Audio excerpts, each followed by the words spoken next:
buat Ibu Yohana. Kita gaul karena malam ini, sore menjelang malam ini kita ada di sini di rumah mereka beribadah kepada Tuhan. Tuhan kiranya memberkati mereka. Amin.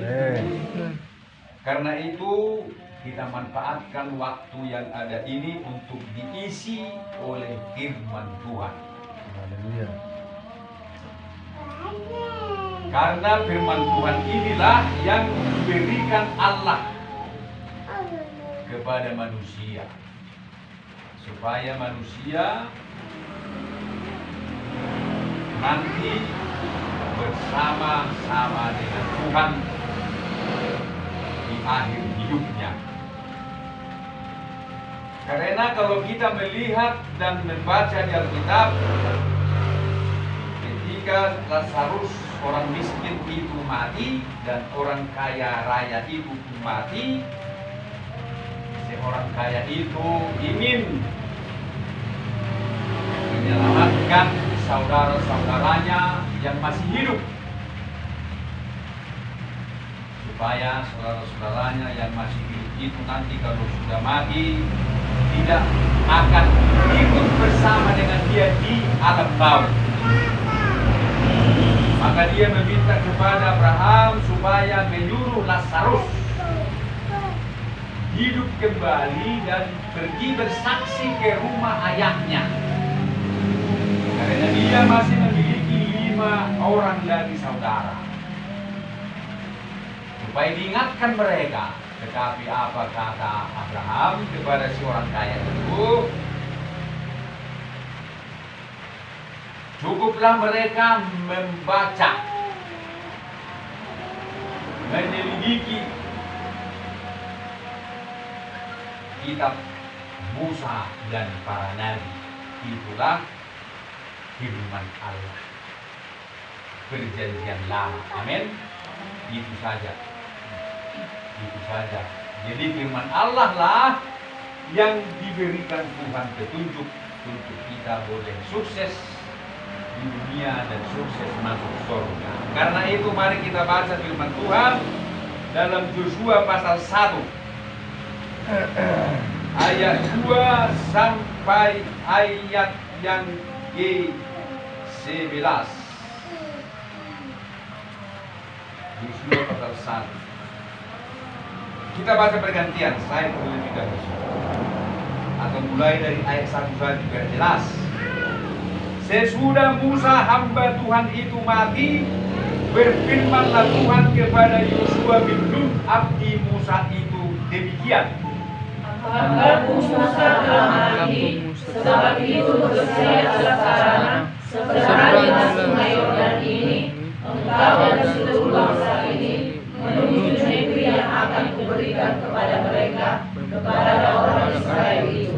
Setiap tempat yang akan dipinjak oleh telapak kakimu kuberikan kepada kamu, seperti yang telah kujanjikan kepada Musa.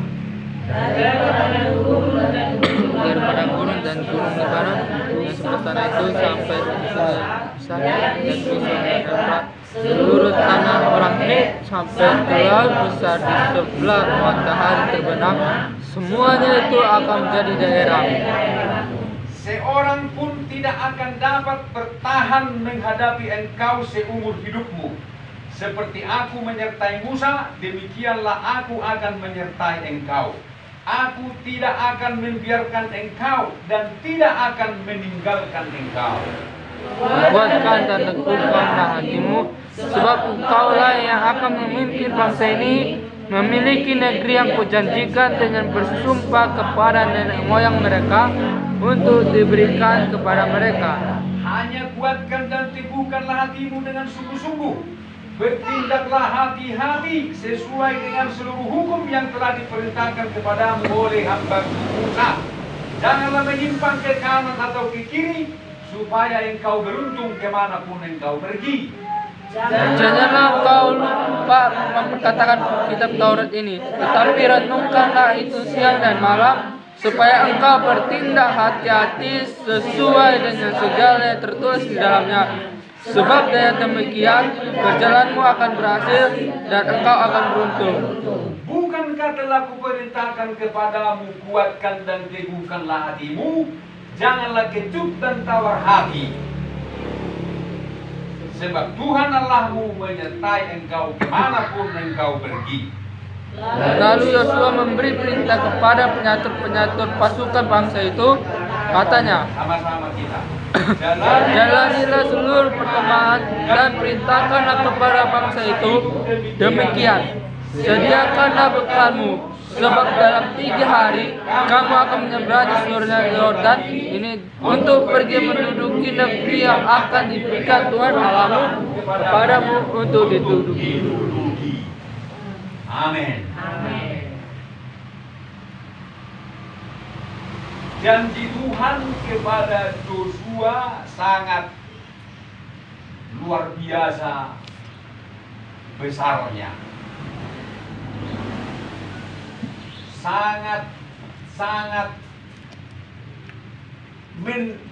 menjanjikanlah apa yang dijanjikan Tuhan kepada dia.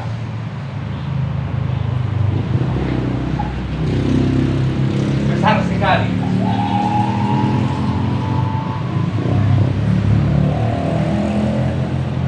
Tuhan berjanji banyak hal kepada Joshua ini. Seperti yang sudah kita baca. Dan Tuhan tidak akan meninggalkan dia, tetapi akan selalu menyertai dia. Dan tidak ada siapapun yang dapat bertahan menghadapi dia seumur hidupnya. Jadi di atas kertas Joshua sudah diberkati. Di atas kertas dia sudah pemenang, bahkan lebih pemenang, yang akan menduduki tanah-tanah musuhnya. Itu di atas kertas. Tetapi Joshua harus menguatkan dan meneguhkan hatinya. Sampai 3 kali Tuhan mengatakan itu. Kuatkan dan teguhkanlah hatimu 3 kali. Kalau sampai 3 kali itu menunjukkan suatu perkara yang penting dan sangat penting. 3 kali Ibu Bapak. Jadi Allah Trinitas memberikan sokongan kepada Joshua. Angka 3 adalah Allah Trinitas. Dan kalau kita melihat di sini ayat 6 adalah Allah Bapa. Di mana di sana yang berjanji kepada Abraham adalah Allah Bapa. Dalam ayat 6 di sana, memiliki negeri yang kujanjikan dengan bersumpah kepada nenek moyangmu, itu adalah Allah Bapa berjanji kepada Abraham. Kuatkan dan teguhkanlah hatimu, yang kedua adalah Allah Anak, yaitu Yesus Kristus. Di mana di sana ada kata hukum, yaitu firman. Ya, bertindaklah hati-hati sesuai dengan seluruh hukum yang telah diperintahkan kepadamu. Yesus adalah firman yang menjadi manusia. Amin.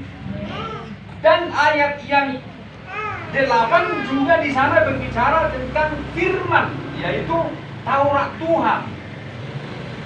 Dan ayat yang ke-9 itu adalah kehadiran Allah Roh Kudus yang memberikan dorongan kepada Joshua, perintah kepada Joshua, karena Allah Roh Kuduslah yang menyertai. Allah Roh Kuduslah yang melindungi. Sebagaimana Yesus berkata, aku akan meminta kepada Bapa supaya mengirimkan kepadamu Roh Kudus yang akan menyertai engkau selama-lamanya. Penghibur, penolong, itulah Allah Roh Kudus.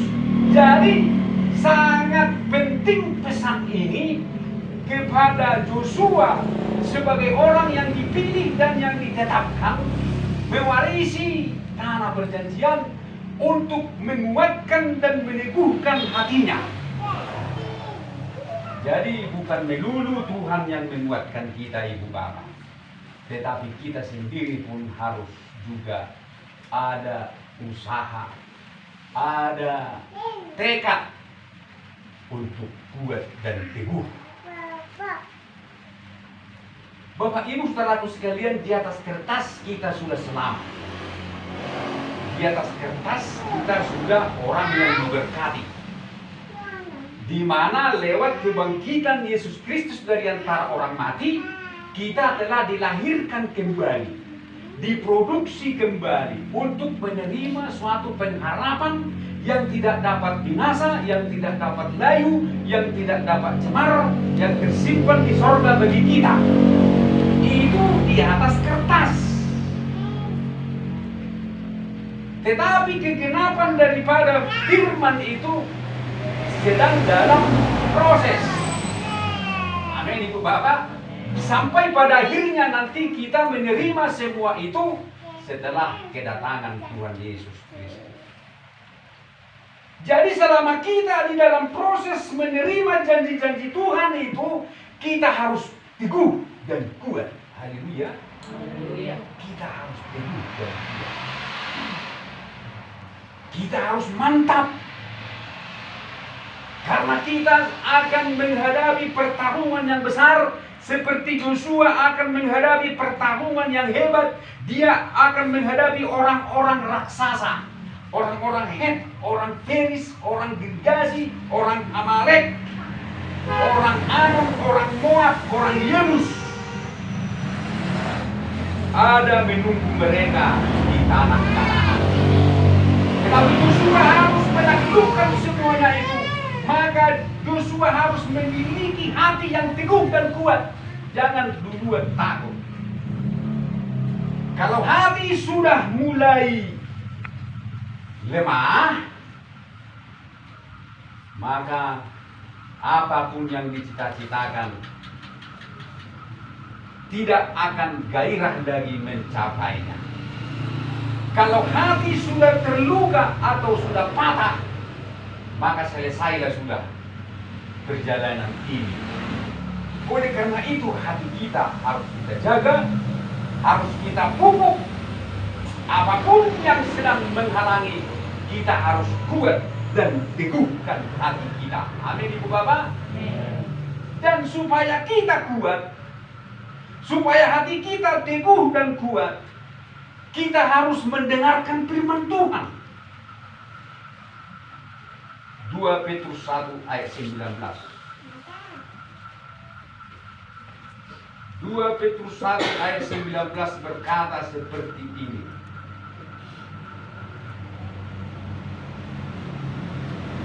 Dengan demikian kami makin diteguhkan oleh firman yang telah disampaikan oleh para nabi. Amin. Jadi apa yang membuat teguh dan kuat hati kita? Firman. Bukan uang, Ibu Bapak. Bukan berkat. Walaupun memang kadang-kadang uang membuat kita teguh dan kuat, dan tak dapat dipungkiri itu ya. Uang mau penghibur tuh wasonyon. Alai dan hukum kuasoni heaven, kuasoni Tuhan.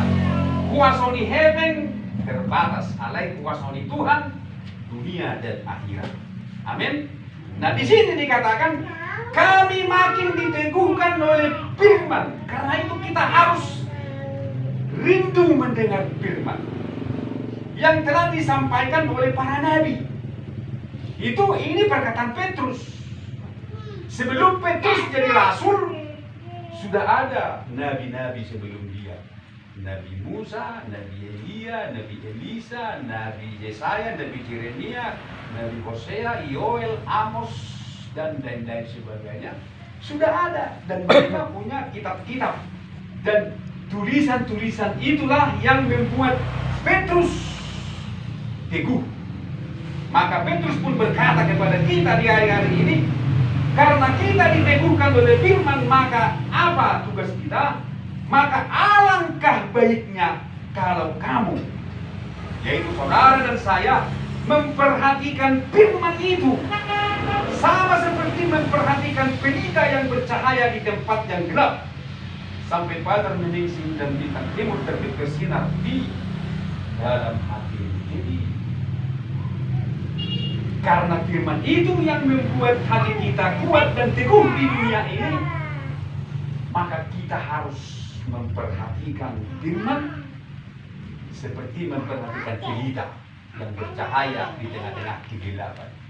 Kalau pelita, lampu yang ada di tengah-tengah kegelapan, kita harus perhatikan dia. Berarti artinya hanya itulah yang harus kita perhatikan.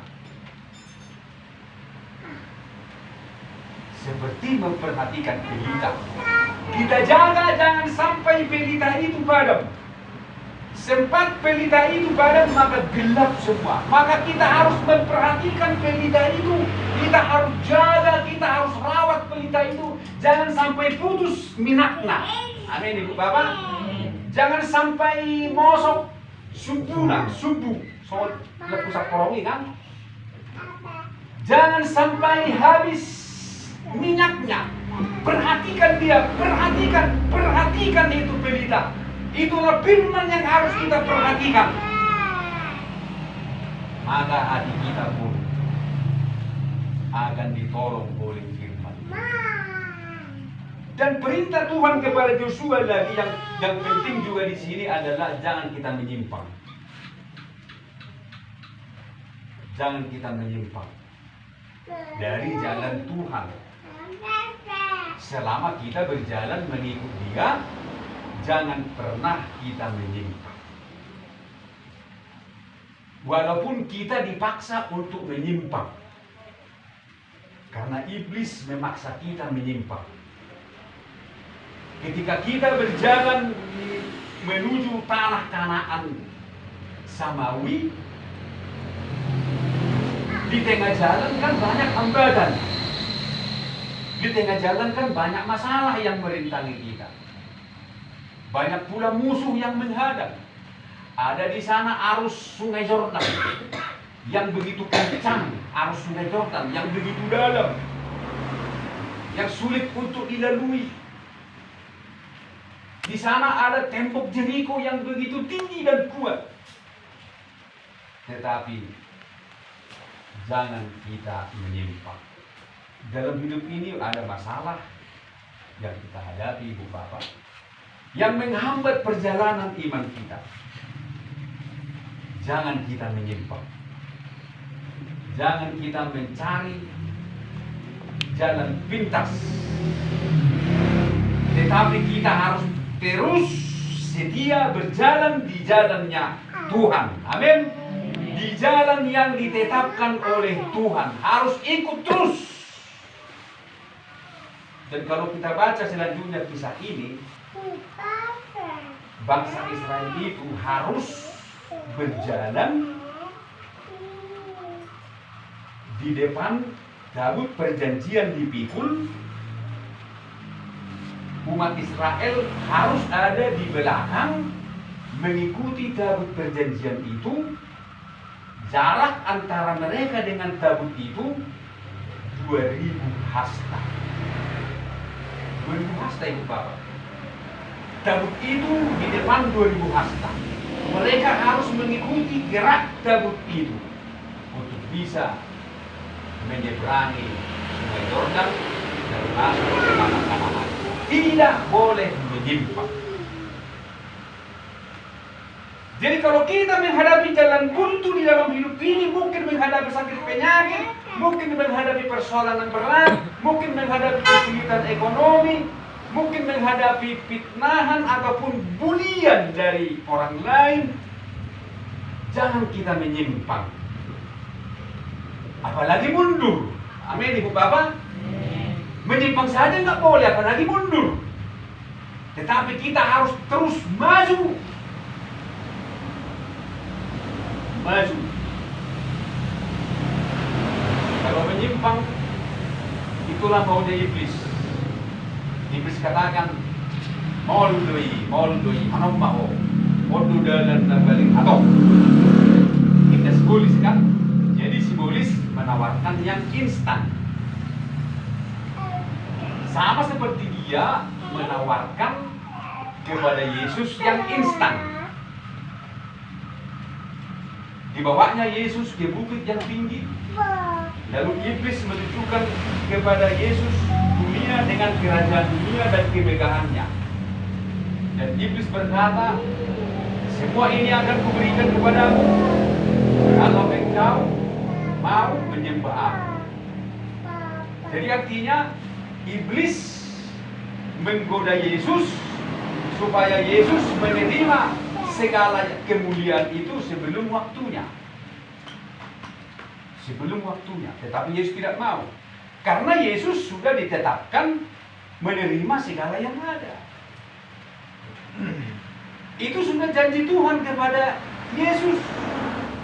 Dalam Ibrani pasal 1. Dituliskan di sana, Ibrani pasal 1. Setelah pada zaman dahulu Allah berulang kali dan dalam pelbagai cara berbicara kepada nenek moyang kita dengan perantaraan nabi-nabi, maka pada zaman akhir ini Ia telah berbicara kepada kita dengan perantaraan anaknya, yaitu Yesus, ya? Anaknya yang telah Ia itu adalah Bapa, yang telah Ia tetapkan sebagai yang berhak menerima segala yang ada. Jadi anaknya itu sudah ditetapkan Allah yang berhak menerima segala yang ada. Segala yang ada itu adalah haknya Yesus. Termasuk kekayaan, kemuliaan, kehormatan, dunia dengan segala kemegahannya, itu adalah haknya Yesus. Dia sudah ditetapkan yang berhak menerima itu.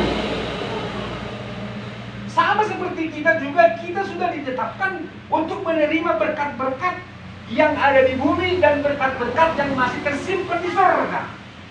Kita sudah ditetapkan. Tetapi iblis mau menggoda Yesus supaya Yesus mau menerima segala yang ada itu sebelum waktunya. Memberikan jalan pintas. Tetapi Yesus tidak mau. Yesus bilang, orang soalnya kau mengayawi na Yesus kan? Soalnya kau mengayawi, ngai tetap ponau majaloi, bahasa pola, selalu sakpuho. Tangan hak mengalami buau. Soalnya kau mengambil duit. Ina Yesus orang juga rohana.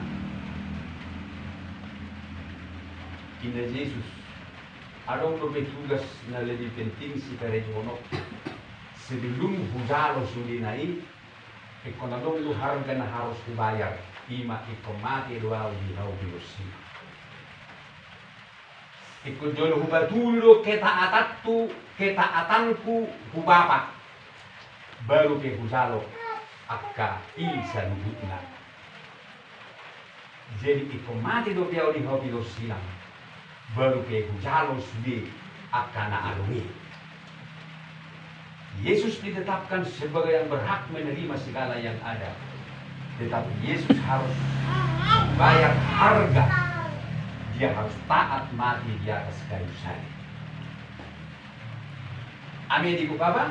Amin. Jadi kita pun Ibu Bapak, kita sudah ditetapkan menjadi pemenang. Amin. Amin. Seperti kita bernyanyi, bahkan lebih dari pemenang. Baru kita gabi pemenang melusai hamar porang. Baru situ namin, baru kita pemenang melusai hamar porang. Holar di atas kertas itu kita pemenang. Sintua Bapak Melani Sinaga, lahir Bengkulu tahun 72. Ditetapkan sebagai pemenang dunia dan akhirat, tanda tangan, ya kan? Tanda tangan Yesus Kristus. Disahkan oleh Roh Kudus. Tapi Pak Nadi tidak boleh berperang.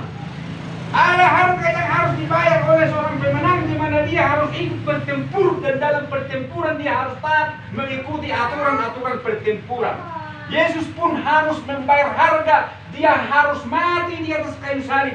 Dia harus menunjukkan ketaatannya kepada Bapa.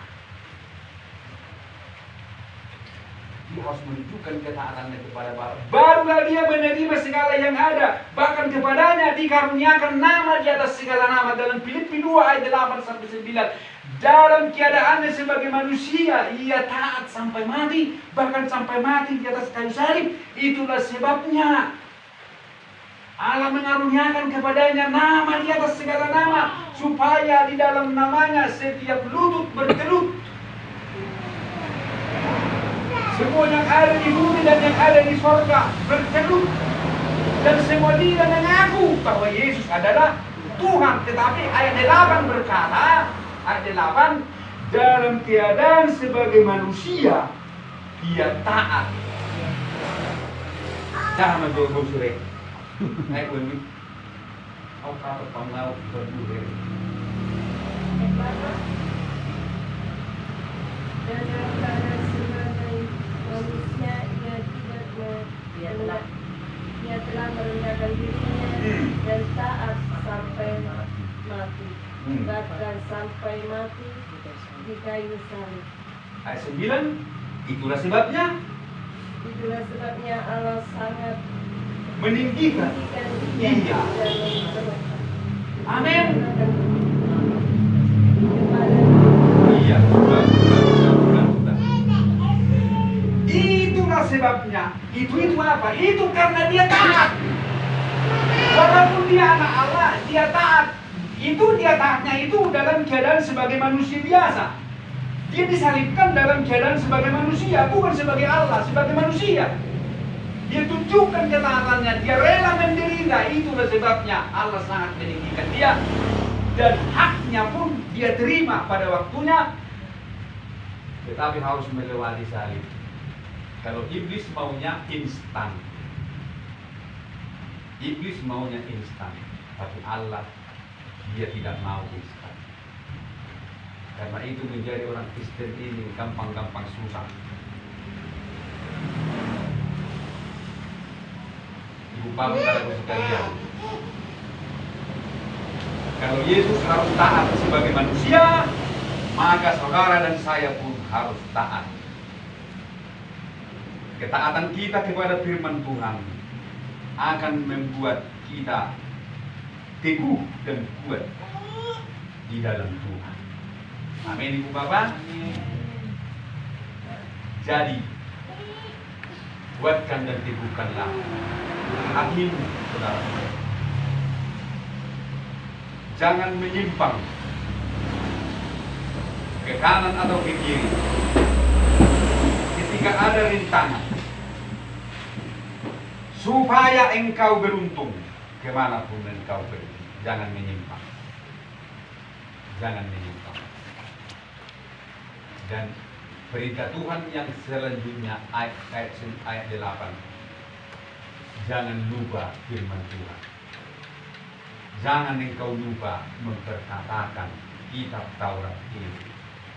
Tetapi renungkanlah itu siang dan malam, supaya engkau bertindak hati-hati sesuai dengan segala yang tertulis di dalamnya. Sebab dengan demikian perjalananmu akan berhasil dan engkau akan beruntung. Amin, ibu bapak. Jangan kita lupa. Jangan lupa kepada firman Tuhan. Kalau kita lupa kepada firman Tuhan, berarti kita lupa kepada Tuhan. Karena firman adalah Tuhan. Amin. Siang malam kita harus merenungkan firman Tuhan, supaya siang malam Tuhan menyertai kita.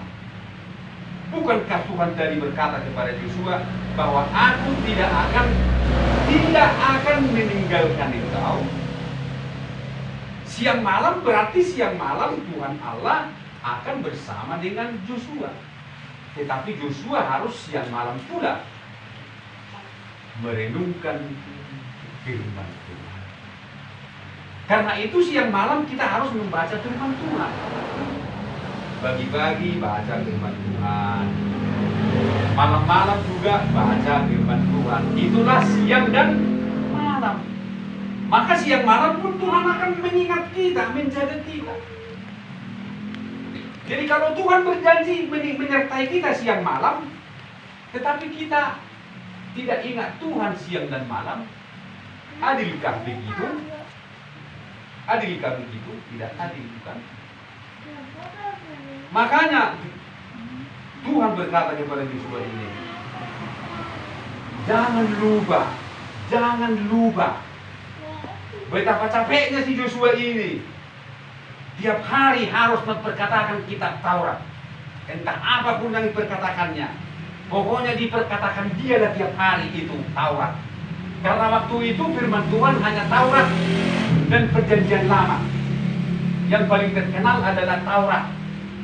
Orang Yahudi itu identik dengan Taurat. Firman Tuhan bagi mereka adalah Taurat. Itu orang Yahudi, Taurat. Maka mereka lebih segan kepada Musa daripada kepada Yesus. Mereka lebih menghormati Musa daripada Yesus. Mereka tidak menerima Yesus. Mereka menolak Yesus. Mereka berkata, Yesus itu anak tukang kayunya itu. Yang kami hormati hanyalah si Musa dan si Elia. Makanya nanti untuk membuat orang Israel itu menerima Yesus, Tuhan harus menghidupkan Musa dan Elia turun ke dunia. Itu dalam Wahyu pasal 11, bahwa Musa dan Elia akan hidup kembali turun ke dunia, dan semua mata di dunia akan melihat Musa dan Elia.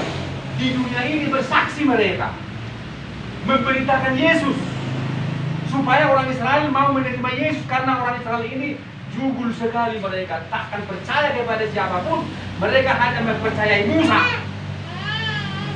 Maka Tuhan pun suruh si Musa hidup. Maka hiduplah si Musa dan si Elia bersaksi nanti akan terjadi. Dan semua mata di bumi melihat dia lewat apa? Lewat handphone. Mana mungkin semua mata bisa melihat Musa bersaksi di Palestina sana? Tentu nanti kan handphone kan canggih semua kan. Semua sudah punya handphone kan, dimasukkan di Facebook. Penampakan di Palestina, seperti Musa dan Elia katanya kan, maka kita buka handphone kita kan, semua merek. Si Musa bang Israel, si Elia bang Israel, waktu dilakukan di Wahyu Samarasi, kan?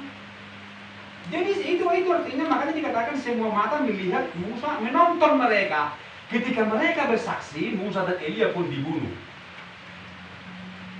oleh orang Israel.